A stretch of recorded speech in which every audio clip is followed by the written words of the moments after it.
life. 5. Alvarez stepped out of the motel room and let the door fall shut behind him. The sound swallowed by the thick, warm night that stretched across the parking lot.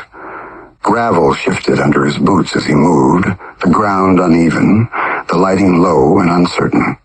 The air tasted of dust and old exhaust, the kind that drifted from long-haul trucks and never really left the atmosphere around roadside motels like this.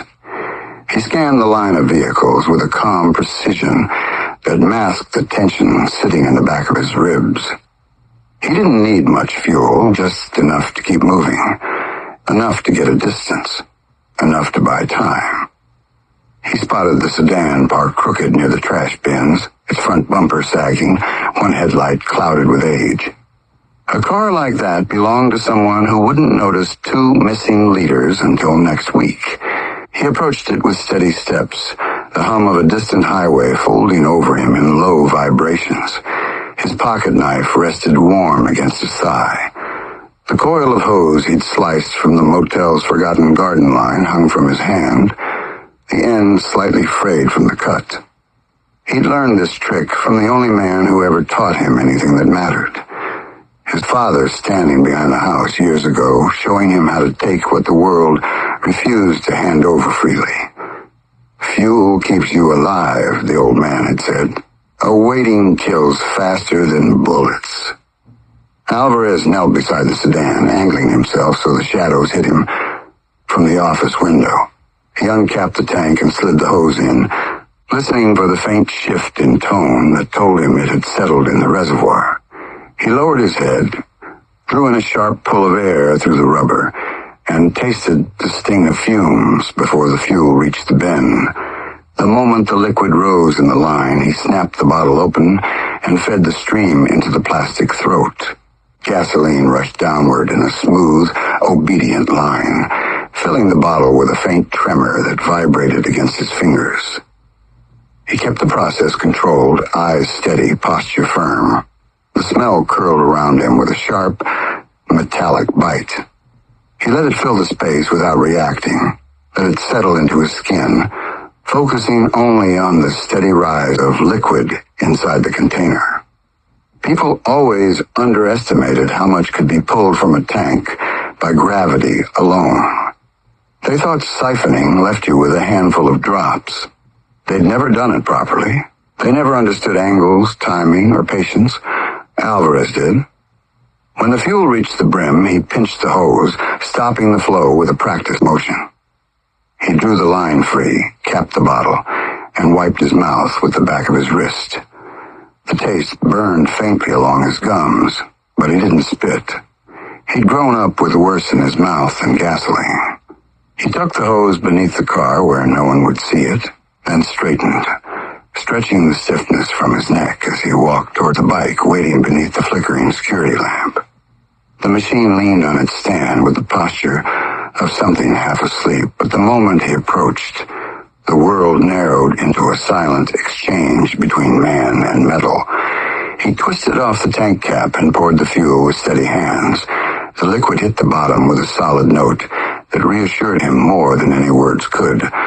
When the bottle emptied, he shook the last drop free and tossed the container aside, watching it roll toward a puddle before settling against a tire. The night pressed close around him. Somewhere above, a moth battered itself against the dying bulb, wings tapping in frantic intervals. Distant voices drifted from a second-floor balcony where 2 strangers argued over something too small to matter. A dog barked once near the dumpsters, its chain clinking lightly in the darkness. The world moved in its own slow rhythm, unaware of the weight sitting in the center of Alvarez's chest.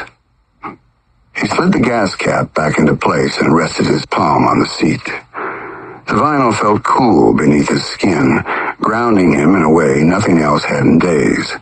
For a moment he stood there, breathing through the tightness in his throat, trying to steady the thoughts that had been clawing at him since the phone call.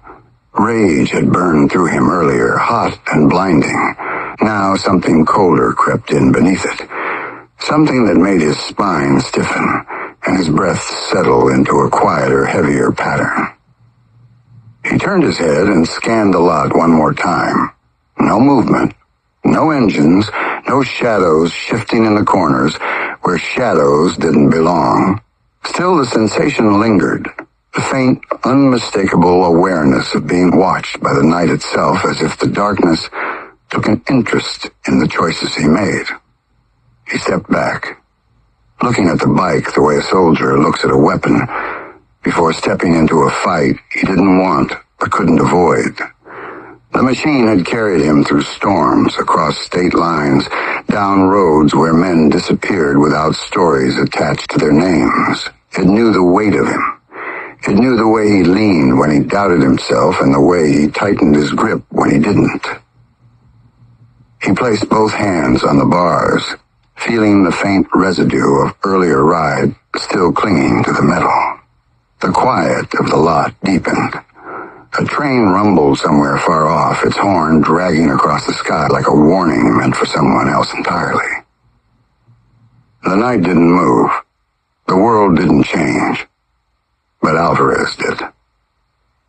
He slid his leg over the seat and settled into place, spine straightening, shoulders locking into a posture that felt carved from something harder than bone.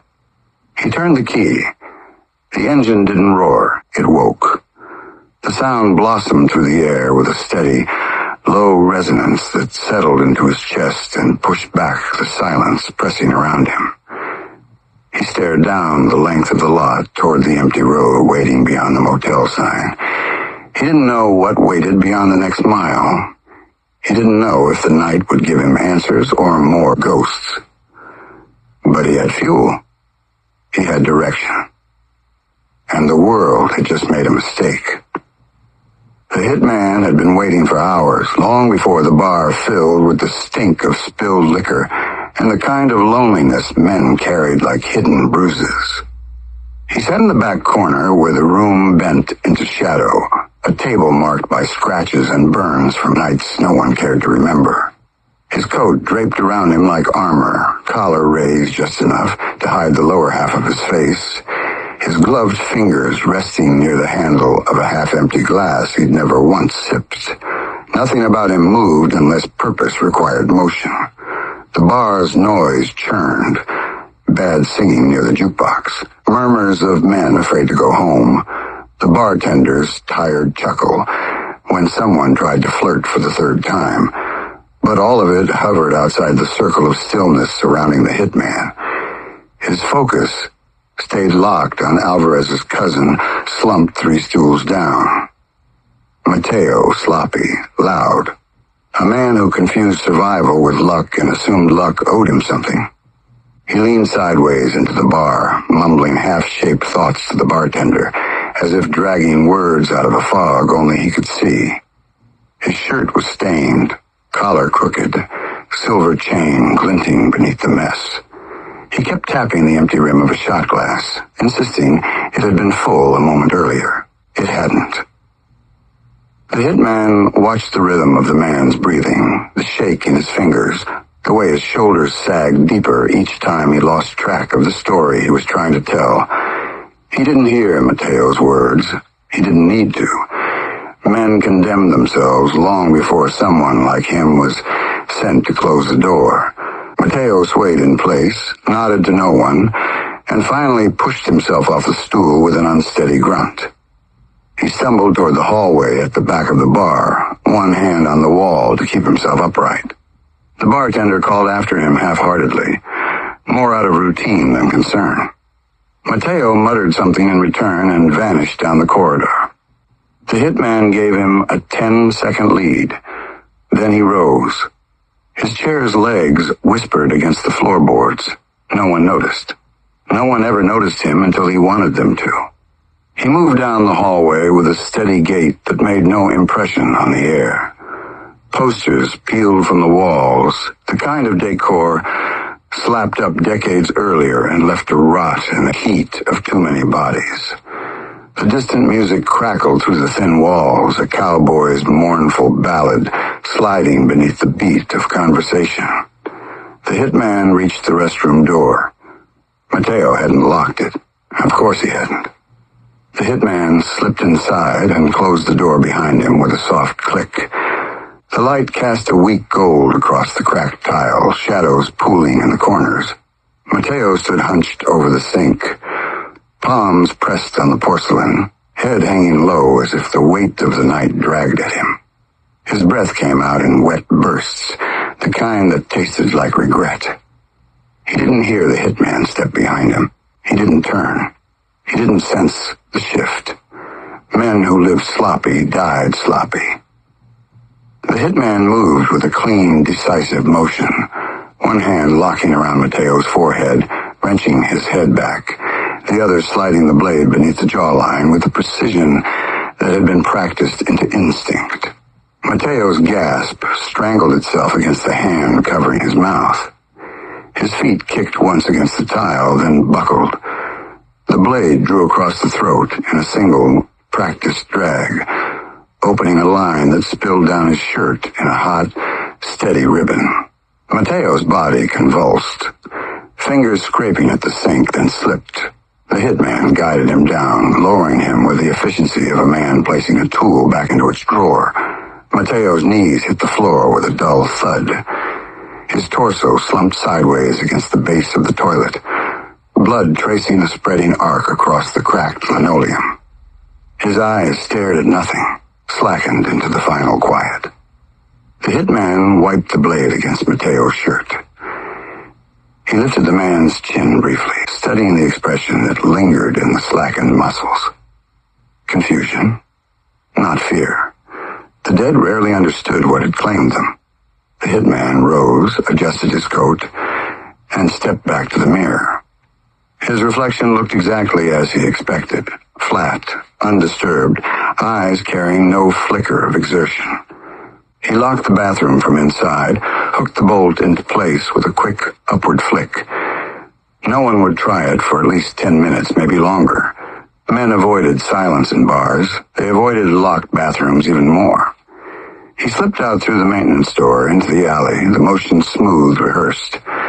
The night air hit him with a cold that cut through the stagnant warmth of the bar. Somewhere inside, someone laughed too loudly. Someone cursed at a lost game. The world kept circling itself. He walked on. The job wasn't done. Not even close. The rain had eased off minutes ago, leaving the pavement slick and shining beneath the dull stretch of sky. Alvarez pushed the bike down the highway with the kind of urgency that had nothing to do with speed limits and everything to do with the pressure rising inside his chest. The air still carried the cold bite of the passing storm, but the worst of it had drained away, leaving the world quiet in an unnerving, breathless way. Water streaked off his visor as he leaned forward, letting the machine pull him toward whatever waited ahead. The clouds hung low, swollen but spent, drifting like slow-moving shadows above the tree line. He rode with a tightness locked behind his ribs, a simmer that kept boiling up into his throat. Then a flash pulsed behind him, red and blue lighting the wet asphalt in short, insistent bursts. A cruiser. Alvarez swore under his breath and eased toward the shoulder. The bike rolled to a stop with a low vibration beneath him, the engine growling as if irritated by the pause.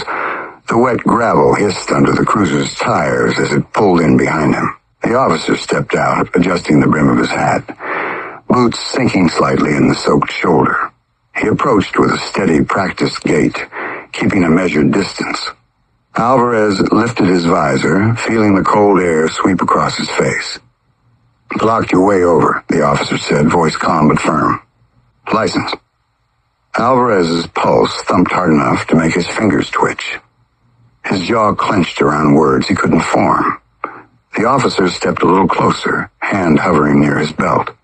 "Sir, I'm not asking for—" fuck it." Alvarez's breath hitched. Something inside him cracked. Without thinking, without planning, he twisted the throttle.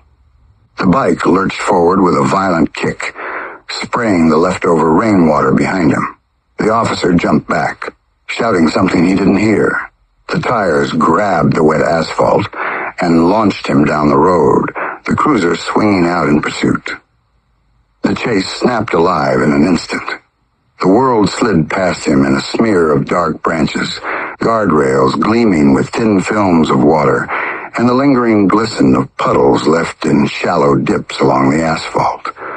The wind tore at his jacket, dragging at the fabric as he knifed down the long stretch of highway. The cruiser followed at a distance, its lights pulsing against the empty road, but the gap widened with each surge of his throttle. He took a sweeping turn without slowing, the tires skimming the damp edge of the pavement, before finding grip again. The air felt heavy with the kind of silence that pressed against the ears, the world holding itself still. Then ahead on the shoulder stood a figure. Alvarez's chest seized. His father. Lit by the weak gray sky, skin pale as old bone, eyes fixed on him with a hollow stare that rooted itself in the back of Alvarez's skull. A ragged hole split the center of the old man's forehead, edges torn, a dark ribbon dried along his cheek. And clutched loosely in his hands hung two snakes, their bodies draped from his fists like dead ropes. Alvarez's grip slipped for a heartbeat. The bike wobbled and nearly threw him, but he wrestled it upright, breath tearing out of him. He shot past the apparition, heart crashing against his ribs, lungs constricting around something that felt colder than air. He twisted for a glance, just enough to confirm what his mind fought to reject. His neck strained, his shoulders locked. The figure was gone. The shoulder stood empty. Nothing but wet gravel and a strip of flattened grass where the man should have stood. Alvarez's pulse hammered through his skull. The bike jolted under him as if struck by a sudden gust, the seat rising beneath him before shoving him back down with a force that felt deliberate, almost like a hand pressing into the center of his spine. He gasped and clamped down on the handlebars. Instinct forced him forward, the machine pulling him back into motion. The cruiser's lights vanished behind a bend as he tore deeper down the empty stretch, the road narrowing into a long, dark seam across the countryside. Alvarez didn't look back again. He didn't have to. The cold crawling up his spine told him the vision hadn't been a trick of exhaustion. It had been a summons, and whatever waited ahead had already begun to open its mouth. A 6. The prairie slept